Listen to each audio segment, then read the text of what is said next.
또 한 번의 정치 테러가 정치권을 휩쓸었습니다. 충격을 받았지만 또 선거를 앞둔 여야는 여러 일정이 있죠. 바쁘게 움직이고 있습니다. 먼저 국민의힘. 김건희 여사 문제에 대해서는 말을 아끼고 있죠. 한동훈 위원장, 이재명 대표를 직격하고 나섰습니다. 재판받고 있죠. 음주운전 전력 있잖아요. 근데 이번 총선 기준을 보면 이재명 대표는 아무 문제가 없다는 게 현재까지 밝혀진 내용입니다. 자, 그런 이재명 대표를 직접 겨냥합니다.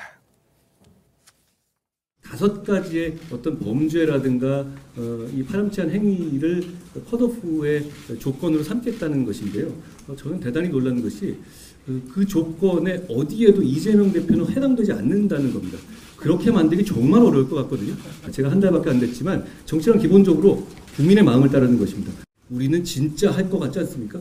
총선 끝나고 흐지부지 된다? 그렇지 않습니다. 민주당이 동의하든 안 하든 우리는 할 겁니다. 진짜 할 것 같다? 이번 저희 정치 개혁의 본질이라고 생각합니다. 국민들께서 원하시는 것 저희한테 말씀해 주시면 저희는 과감하고 박력 있게 할 것이라는 말씀드립니다. 자, 이렇게 야당 비판에 집중을 한 건 한동훈 위원장뿐만이 아닙니다. 김경률 비대위원도 어제는 주로 야당 비판에 집중했다고요? 네, 맞습니다. 이 한동훈 위원장 그리고 김경률 비대위원 모두 이 공세 대상을 야권으로 돌리는 모양새입니다. 먼저 갈등의 핵심이 됐던 이 김건희 여사 논란에 대해서 한동훈 위원장부터 계속적으로 그동안 입장으로 가름하겠다 이런 입장을 보여오지 않았습니까? 예. 그런데 어제는 언제 본인이 김건희 여사 직접 사과를 얘기한 적 있느냐 이렇게 반문하기도 했습니다. 그리고 이 김경률 비대위원 같은 경우에도 명품백 논란보다는 이 도이치모터스 관련 의혹으로 한정해서 언급을 하고 있습니다. 예. 이 자금 흐름이 투명하게 나왔는데 민주당이 억지를 부린다 이런 취지로 확연히 달라진 기조를 보이고 있는 겁니다. 지금 화면에 나오고 있습니다만 이재명 전 대표, 이재명 현 대표, 네. 송영길 전 대표, 네. 그리고 이런 여러 가지가 있지만 이들의 공통점은 더 이상 밝혀질 것이 없다는 것 이렇게 예. 얘기를 했다는 거예요. 예, 맞습니다. 자. 정치개혁에 대한 얘기들을 주로 했다는 겁니다. 자, 그런데 이게 그렇다고 아무 일도 없었던 듯 묻고 가겠다는 의도는 전혀 아니겠죠. 특히 당정 갈등이 계속 불거지자 이걸 지켜보던 한 비대위원이 있습니다. 아주 따끔한 질책을 했대요. 이러자 한동훈 위원장도 이분의 질책에 대해서는 이렇게 화답했습니다. 지난 주말부터 혼란스러운 상황으로 인해서 많은 국민 여러분들이 걱정하신 것을 알고 있습니다. 비대위원으로서의 무거운 책임감을 느낍니다. 대통령 후보와 당 대표 간 갈등이 표출되고 이를 수습하면서 허비한 시간들을 우리 모두가 기억하고 있습니다. 그러나 지금의 혼란은 깊은 존중과 신뢰 관계 속에서 툭툭 털고 일어날 수 있다고 저는 확신합니다. 고맙습니다. 그렇게 하겠습니다. 자, 저 장면 어떻게 보셨습니까?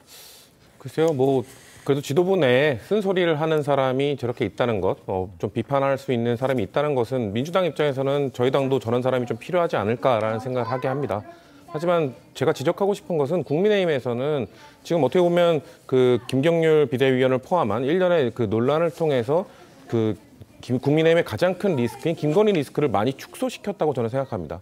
왜냐면은 원래 민주당에서 지금 계속 주장하고 있고 저희도 계속 비판하고 있는 부분은 김건희 여사의 리스크는 도이치모터스 주가 조작 의혹에 대한 특검법과 그리고 명품백 수수 관련에 관한 이런 법적 처벌 이런 것들을 검토하자는 두 가지 주장인데 김경률 비대위원과 지금 일련의 그 대통령과 한동훈 비대위원장의 갈등으로 인해서 그 사과를 하느냐 마느냐 정도로 매우 축소됐거든요. 그렇게 축소시킨 이후에 갑자기 지금 이제 야당에 대한 공세를 고삐를 당기고 있는데 저는 그 공격도 한동훈 위원장에 대해서 좀 솔직히 저는 실망했습니다. 왜냐면은 그 공천 기준에 대해서 마치 또 이거를 민주당을 지금 악마화시키는 이 혐오의 정치를 하는 거라고 저는 보거든요. 여의도 사투리 너무 잘 쓰고 계신 것 같은데 그런 식으로 하면 안 된다고 보는 게 이재명 대표 특히나 지금 지적받고 있는 음주운전에 관한 기준 국민의힘 지금 거의 똑같습니다. 지금 그 15년, 20년 차이일 뿐인데 그 국민의힘도 20년 3회입니다. 그 말은 뭐냐? 이재명 대표가 음주운전 기준 국민의힘 기준으로도 통과할 수 있습니다.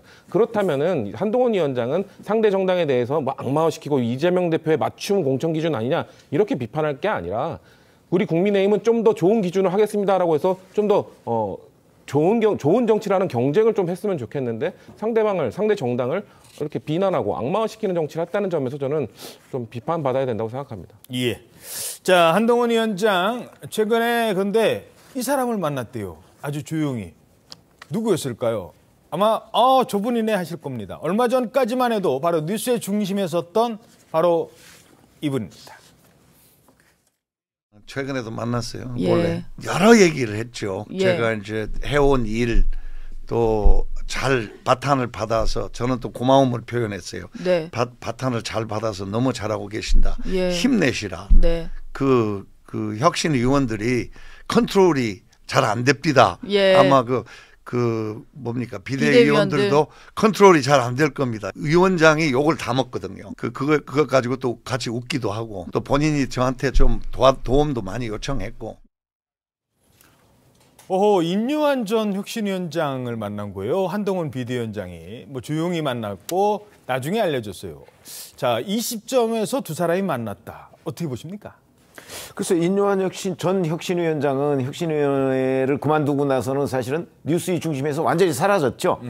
그래서 이제 세브란스 병원으로 돌아갔나 이렇게 생각이 됐었는데 최근에 한동훈 위원장과 만났다. 그럼 우선적으로 드는 생각은 출마하고 연관이 있지 않을까. 원래 출마 생각이 있다가 안 한다고 사실은 했다가 혁신위원장을 하면서 그게 그렇게 깔끔하게 매듭지어지지 못했잖아요. 그러니까 이제 출마를 접었다 이렇게 알려져 있었는데 그 사람을 한동훈 위원장이 총선 지금 70여일 앞두고 왜 만났을까 하는 거는 역시 출마와 관련이 있지 않나. 그래서 이제 본인이 또 언론에 나와서 이런저런 부분을 얘기를 하고 있잖아요. 그러면 이제 그 세브란스 병원이 있는 바로 그 지역. 서대문 갑이라고 하죠. 그 지역에서 혹시 한동훈 위원장이 출마를 부탁했고 임요한 전 혁신위원장은 그 문제를 지금 검토하는 단계가 아닐까? 저는 이렇게 판단이 됩니다. 한동훈 위원장이 인재 영입도 지금 책임지는 사람 중에 공동 책임지는 사람이 한 사람이잖아요. 네, 맞습니다. 그러다 보니까 기자들도 왜 만났지 이 생각 많이 했을 것 같아요. 여권 기자들도. 네, 맞습니다. 아무래도 임요한 위원장이 이 직을 내려놓고 나서 계속 이 출마 이야기는 있어 왔습니다. 그리고 인재 영입 대상으로도 좀 훌륭하다 이런 평가가 그동안 인재 영입위에서 있었던 만큼 방금 최병무 위원님이 말씀하신 것처럼 좀 그런 가능성도 있지 않나 이렇게 싶습니다. 그래서 앞으로 또 만날지. 그래서 또 한동안은 임요한 위원장 취재 잘 안 하다가 요즘에 다시 가끔 전화를 한다고 합니다. 기자들이. 자, 최근에 눈에 띄는 여론조사 결과가 있는데요. 여야 지도부의 직무수행 평가를 묻는 여론조사였습니다. 화면 나오죠? 어떻게 나왔습니까? 일단 그 여론조사가 이제 22일부터 24일까지 3일간 그 18세 이상 전국 남녀 1,001명을 대상으로 한 거 전국 지표조사입니다. 여기에서 지금 여야 지도부가 일을 잘하고 있는지 못하고 있는지 그걸 묻는 건데요. 한동훈 지금 비대위원장 같은 경우에 잘하고 있다가 47%, 그리고 잘 못하고 있다가 40%, 지금 7%, 지금 오차 범위하고 살짝 바뀝니다. 오차 범위가 플러스 마이너스 지금 3%, 6% 이제 남짓이거든요. 그런데 오차 범위 살짝 바뀝니다만 47, 파란색이 잘하고 있다가 더 많네요. 맞습니다. 지금 살짝 바뀌지만은 오차 범위 밖으로 잘하고 있다가 좀 더 많고요. 이재명 민주당 대표 같은 경우에는 잘하고 있다가 35%, 잘못하고 있다가 56%, 그러니까 21% 지금 차이가 나고 있습니다. 그렇군요. 자, 그리고 정당 지지도도 조사를 했는데 여기에서도 변화가 지금 보였어요. 네, 맞습니다. 지금 2주 간격으로 조사를 했는데요. 같은 조사에서 국민의힘 같은 경우에는 2주 사이에 그 지금 정당 지지율이 3% 상승을 했습니다. 그래서 33%. 근데 반면 더불어민주당 같은 경우에는 3% 내려서 30%. 근데 이 차이는 지금 6%니까 오차 범위 지금 이내라고 볼 수 있고요.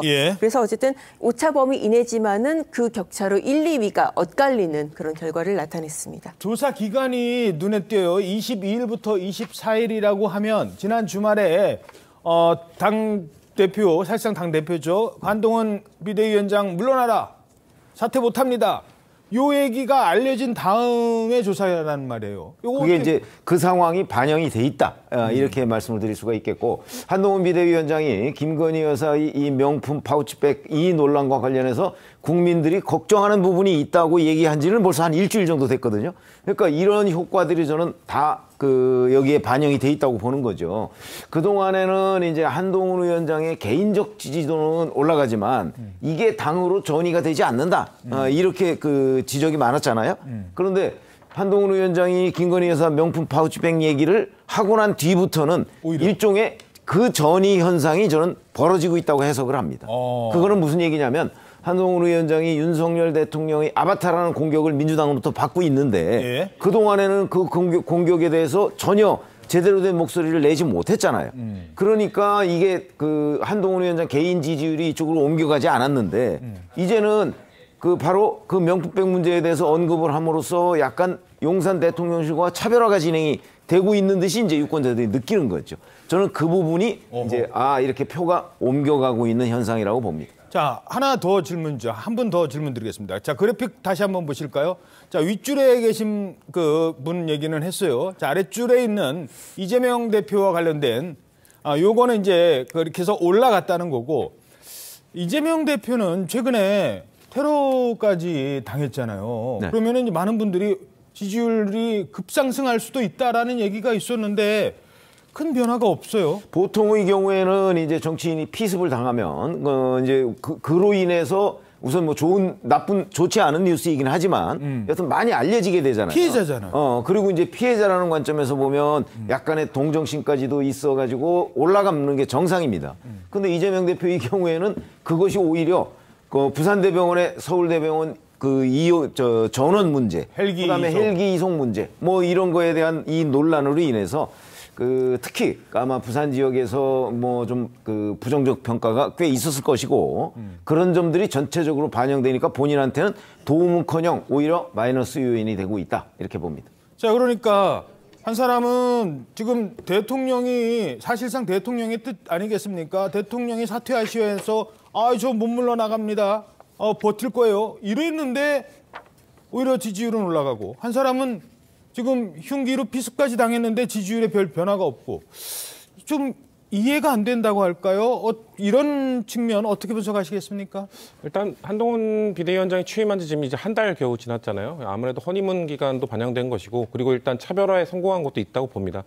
일단 저희 민주당을 어떻게 볼 것인가? 전 충격적인 결과로 받아들여야 된다 생각합니다. 왜냐하면 이 긍정과 부정 평가 비율이 딱 윤석열 대통령 국정운영 평가 비율과 비슷하게 나왔어요. 그러니까 35, 56 정도가 나온 게 윤석열 대통령 국정운영이 요즘 지지도가 그 정도로 나오고 있는데 이 말은 뭐냐? 우리가 지금 뭐 정권 심판론에 기댄 총선 전망에서 지금 민주당이 좋은 결과로 나오는 것들이 민주당이 잘해서가 아니라 지금 국민의힘이 못하는 것에 대한 반사이익일 뿐이다라는 걸 명심해야 된다는 겁니다. 그래서 지금 민주당이 잘하면 됩니다. 지금 한동훈 비대위원장에 대해 공격을 할 게 아니라 민주당이 그럼 어떻게 저 지지율을 끌어올릴 것인가? 저는 답은 정해져 있다고 보거든요. 그래요? 예.